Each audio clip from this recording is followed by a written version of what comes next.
धन्यवाद करते हैं पिता परमेश्वर का, उसके अनुग्रह के लिए, उसकी सहायता के लिए कि प्रतिदिन वो हमको नई ताजगी और नया बल देता है। आज हम प्रिय वचन देखेंगे लूका की पुस्तक, उसका 15वां अध्याय, उसका पहला और दूसरा पद। यहाँ पे यूं लिखा है, सब चुंगी लेने वाले और पापी उसके पास आया करते थे ताकि उसकी सुने, पर फरीसी और शास्त्री कुड़कुड़ा कर कहने लगे, ये तो पापियों से मिलता है और उनके साथ खाता भी है। जी, कितनी अजीब सी बात है मेरे प्रियो कि वो परमेश्वर जो कि अति पवित्र परमेश्वर है, द मोस्ट होली गॉड, वो पापियों के साथ में इंटरैक्ट कर रहा है, पापियों से बातचीत कर रहा है, उनके साथ में खाना खा रहा है, उनके साथ में पानी पी रहा है। कितनी अजीब सी बात है। और मेरे प्रियो, अगर आपको ये बात बहुत अजीब सी लग रही है, मैं आपको शायद करना चाहूंगा कि आप परमेश्वर के वचन को पढ़ें और आप वहां पे पाएंगे कि ढेर सारे कार्य जो यीशु ने किए वो अपने में बहुत डिफरेंट थे, वो बड़े अजीब से थे, वो बहुत स्ट्रेंज से थे। आप देखें कि वो परमेश्वर जो कि कुल जहां का मालिक है, जब उसकी पैदाइश होती है तो वो कहां होती है? एक बड़े राजमहल में नहीं, एक बड़े रईस परिवार के यहाँ पे पैदा नहीं होता है, पर हम देखते हैं कि एक बड़े के घर में और एक गौशाला में उसकी पैदाइश हो रही है। कितनी अजीब सी बात है। वो परमेश्वर जो कि कुल जहां का मालिक है, उसकी पैदाइश कहां पे हो रही है? हम देखते हैं उसके कुछ दिनों के बाद में जब यीशु मसीह का बपतिस्मा होता है तो यीशु मसीह यूहन्ना बपतिस्मा देने वाले के पास में जा रहे हैं और वो मनुष्य से कह रहे हैं कि वो उसको बपतिस्मा दे।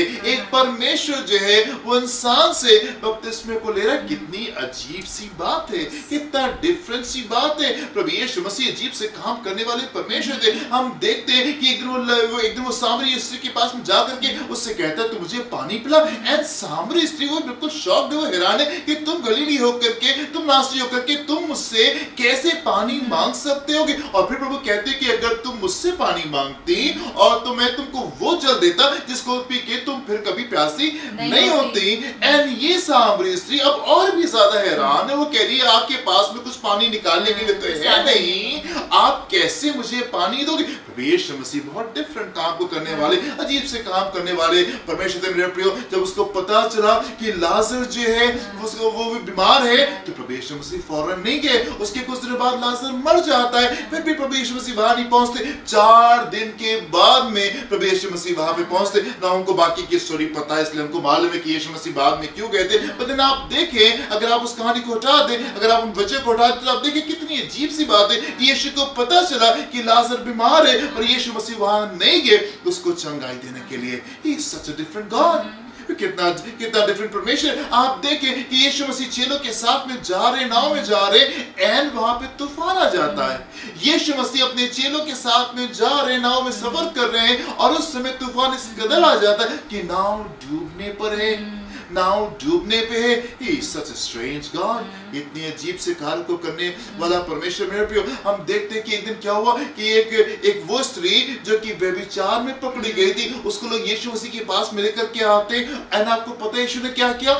यीशु ने उसको क्षमा कर दिया। हालेलुया।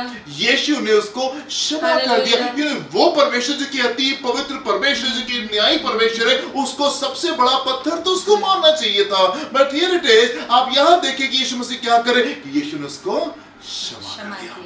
हैरान करने वाला, हालेलुया, हैरान करने वाला परमेश्वर, कितनी अजीब से कार्य करने वाला परमेश्वर, कितने स्ट्रेंज से काम करने वाला परमेश्वर। और मेरे प्रिय, मैं आपसे बताना चाहता हूँ कि सबसे अजीब सा काम जो उसने किया वो ये था कि जिन लोगों ने उसको क्रूस के पर चढ़ाया वो उन्हीं के लिए मर गया। He died for the very people who crucified him। उन्हीं लोगों ने जिन्होंने इसको क्रूस के पर चढ़ाया वो उन्हीं के लिए मर गया। मेरे प्रिय, मैं आपसे कहना चाहता हूँ कि ना सिर्फ हमारा परमेश्वर बड़े अजीब से काम करने वाला परमेश्वर है, ना सिर्फ स्ट्रेंज से काम करने वाला परमेश्वर, पर मेरे प्रिय, अगर आप परमेश्वर के वचन को देखेंगे आप पाएंगे कि परमेश्वर का वचन परमेश्वर के लोगों से भरा हुआ है जो कि अजीब से काम करते थे। परमेश्वर का वचन परमेश्वर के लोगों से भरा हुआ है जो कि ढेर सारे अजीब से काम करते थे। परमेश्वर ने अब्राहम से कहा, अब्राहम तुम मेरे पीछे हो लो, और अब्राहम ने अपना सब कुछ छोड़ दिया और अब्राहम यीशु के पीछे, परमेश्वर के पीछे चल दिया। एक दिन परमेश्वर ने उससे कहा कि जाके अपने बेटे को कुर्बान कर दो। And the very next day Abraham उठता है, अपने बेटे को लेकर के कुर्बान करने को चला जाता है। उसके पास में सिर्फ एक ही बेटा था। बुढ़ापे में 100 साल की उम्र में परमेश्वर ने उसको बेटा दिया था और उसी को लेकर के वो चला जाता है। सच स्ट्रेंज थिंग, कितनी अजीब सी बात है मेरे प्रिय। हम देखते हैं कि इसाक के जीवन में क्या होता है। इसाक जो है वो अकाल के दिनों में अकाल में ही टिक जाता है। सच स्ट्रेंज थिंग, कितनी अजीब सी बात है कि वो अकाल में ही टिक जाता है। अपने ढेर सारे जानवरों के साथ में अपने सब लोग उस अकाल के इलाके को छोड़ के जा रहे। He stayed back, वो वहीं रुका रहा क्योंकि परमेश्वर ने उससे कहा था। और ना सिर्फ वो वहां पे रुका रहा, पर वहां पे वचन में ऐसा भी लिखा हुआ है कि उसने वहां पे बोया।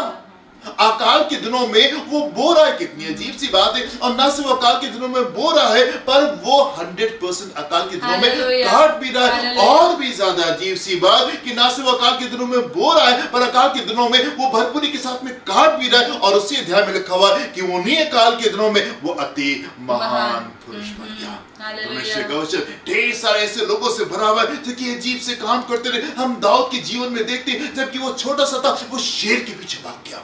वो शेर के पीछे भाग गया। शेर आया था और उसकी भेड़ को उठा करके लेके जा रहा था। वो शेर के पीछे भाग गया और शेर को फाड़ करके वो अपनी भेड़ को बचा करके लेकर के आ जाता है। हम देखते हैं जब वो बालक की है, वो गोली से लड़ने पहुंच गया। इस्राएल के बड़े बड़े शूरमा, इस्राएल के बड़े बड़े योद्धा जो थे, वो उनकी वो इतनी हिम्मत नहीं कर पा रहे कि गोली से जा करके लड़ सके। पर यहाँ पे दाऊद है जो कि तैयार है, यस मैं उससे लड़ लूंगा। और ना सिर्फ वो लड़ने के लिए तैयार है, वो फुली कॉन्फिडेंट है, वो पूरे भरोसे में कि यस मैं जाऊंगा, मैं लड़ूंगा और मैं कामयाब होकर लौटूंगा और मैं उसको मार करके लौटूंगा। और ना सिर्फ वो सिर्फ कॉन्फिडेंस से भरा हुआ है, पर हम देखते हैं कि वो उस कॉन्फिडेंस में जाता है, परमेश्वर के ऊपर भरोसा करके वो आगे की ओर बढ़ता है और विजय के साथ, हालेलुया, विजय के साथ में लौटता है। उस बड़े दानव को जो कि चैंपियंस का चैंपियन था, उसको हरा करके बड़े विजय के साथ में लौट करके आता है। Such a strange person. Hallelujah. Such a strange person. कितनी अजीब से काम है जो कि परमेश्वर के वचन में हो रहे हैं। और ना सिर्फ ये बात मेरे प्रियो, शाऊल जो कि दाऊद की जान का प्यासा था, दाऊद को 3 बार मौका मिला कि वो शाऊल को मार दे। दाऊद को 3 बार मौका मिला कि वो शाऊल को मार दे, पर दाऊद ने उसके ऊपर हाथ नहीं उठाया। कितनी अजीब सी बात है। कितनी अजीब सी बात है। वो चाहता तो उसी समय अपनी सारी मुश्किलातों को वो खत्म कर सकता था, पर नहीं। परमेश्वर के लोग तो अजीब से काम करने वाले लोग, अजीब से काम करने वाले लोग थे। उसने उसको जाने दिया, उसने उसको जाने दिया। और ना सिर्फ मेरे प्रियो, ये जिस दिन शाऊल की मृत्यु होती है, जिस दिन शाऊल की मृत्यु होती है, उस दिन दाऊद जो है एक बड़े उत्सव में नहीं जा रहा है, वो बड़े सेलिब्रेशन में नहीं जा रहा है, ढेर सारी मिठाइयां नहीं बंटवारा है, पर उस दिन वो विलाप में जा रहा है, उस दिन वो अफसोस में जा रहा है। उस दिन अपने सर के ऊपर राख मल रहा है, टाट पहन करके वो विलाप कर रहा है, आंसू बह रहे हैं, आंसू बह रहे हैं। परमेश्वर के लोग अजीब से काम करने वाले लोग होते हैं। परमेश्वर अजीब से कार्य करने वाला, परमेश्वर स्ट्रेंज कार्य करने वाला, परमेश्वर हैरान को करने वाले काम को करने वाला परमेश्वर। परमेश्वर के लोग परमेश्वर के पूरे वचन में भरे हुए, जिन्होंने हैरान करने वाले काम किए मेरे प्रियो। पर मेरे प्रियो, एक और बात है जो कि बड़ी हैरान करने वाली है, एक और बात है जो बड़ी हैरान करने वाली है, और वो ये है कि उस परमेश्वर को जान करके जो हैरान करने वाला परमेश्वर, और उन लोगों के बारे में पढ़ करके, उन परमेश्वर के लोगों के बारे में पढ़ करके जो कि बड़े अजीब से और हैरान से काम करने वाले लोग हैं, हम उस परमेश्वर की नजदीकी में आकर के भी हम हैरान करने वाले नहीं हो पाए, हम स्ट्रेंज नहीं हो पाए, हम डिफरेंट नहीं हो पाए, हम वही संसार के अभी भी बने हुए, हमारे अंदर वो डिफरेंट बात नहीं आ पाई, हमारे अंदर वो फर्क बातें नहीं आने पाई, हमारे अंदर वो अजीब से कार्य नहीं आने पाए। आपसे पूछना चाहता हूं मेरे प्रियो, मुझे बताइए, क्या आपका परिवार आपको अजीब सा पाता है? क्या आपके दोस्त आपको अजीब सा पाते हैं? क्या जिन लोगों के साथ में आप अपना जीवन व्यतीत करते हैं, क्या वो आपको अजीब सा पाते हैं? मेरे प्रिय, मैं आपसे कहना चाहता हूं, अगर पवित्र आत्मा का कार्य आपके जीवन में है, अगर परमेश्वर का कार्य आपके जीवन में है, then you will be a different person. आप जरूर से एक फर्क जानोगे। पर अगर वो फर्क दिखाई नहीं दे रहा है, अगर वो फर्क दिखाई नहीं दे रहा है आपको या आपके आसपास के लोगों को, तो मैं आपसे कह देना चाहता हूं मेरे प्रियो कि अभी वो कार्य कंप्लीट नहीं हुआ है।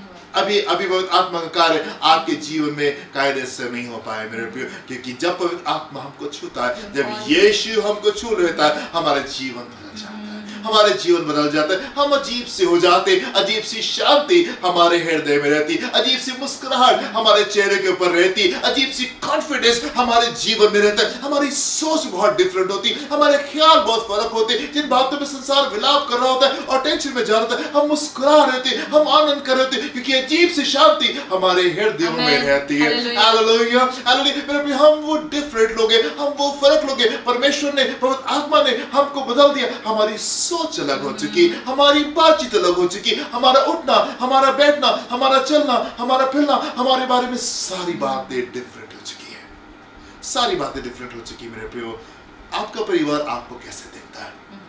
आपके लोग आपको कैसे देखते हैं? क्या वो फर्क बातों को पाते हैं? क्या आपके जीवन में वो फर्क बातें दिखाई दे रही हैं? मेरे प्रिय, मैं आपसे चाहता हूं कि अगर वो आपके जीवन में, आपको अपने जीवन में वो फर्क बातें नहीं दिखाई दे रही है, आप प्रार्थना करें, आप प्रार्थना में जाएं और आप प्रभु से कहें, प्रभु मेरे जीवन को छू लीजिए, मैं भी वो फर्क जन बनना चाहता हूँ। प्रभु मेरे जीवन को छू लीजिए, प्रभु आज आप मेरे जीवन को छू लीजिए, मैं वो फर्क जन बनना चाहता हूँ, मैं वो डिफरेंट जन बनना चाहता हूँ, मैं वो स्ट्रेंज सा, मैं वो अजीब सा जन बनना चाहता हूँ, प्रभु जो आपका पवित्र आत्मा बनाता है। अजीब सा जन, अजीब सी सोच, डिफरेंट सी सोच, फर्क सी सोच, फर्क से इत्मीनान, फर्क सी शांति, फर्क सी मुस्कुराहट मेरे हृदय में रहने पाए। हालेलुया। हमारी दिशा फर्क होती है, हमारी डेस्टिनी, हमारा भविष्य फर्क होता है। हालेलुया। मेरे प्रिय प्रभु आपको आशीष दे, आप प्रार्थना में जाए ताकि पवित्र आत्मा आपको छुए और वो आपको एक फर्क जन बनाए। हम प्रार्थना करेंगे। हम प्रार्थना करेंगे। धन्यवाद करते हैं पिता परमेश्वर, हम सच में प्रभु आपकी बातों के लिए, आपकी शिक्षाओं के लिए, आपकी संगति के लिए प्रभु, और साथ में जब हमारे जीवन में आप आते हैं हमारा जीवन बदल जाता है, हमारा स्वभाव बदल जाता है, हमारी सोच समझ तौर तरीका सब बदल जाता है। पिता हम सब मिलकर पिता अपने प्रियों के लिए प्रार्थना करना चाहते हैं, बल्कि हम सारे लोगों के लिए प्रार्थना करना चाहते हैं कि यीशु आपके हमारे जीवन में आने से जो बदलाव आता है, ओ प्रभु जी यीशु के नाम में पिता वो नजर आने पाए, मेरे लोगों के जीवन में नजर आने पाए प्रभु, क्योंकि आप हमेशा बदलाव को लाने वाले परमेश्वर हैं। प्रभु जी अपने जैसा बनने के लिए हम सबकी सहायता करें। इस प्रार्थना को हम यीशु मसीह के नाम से मांगते हैं। आमीन। प्रभु आपको आशीष दे। God bless you. जय मसीह की।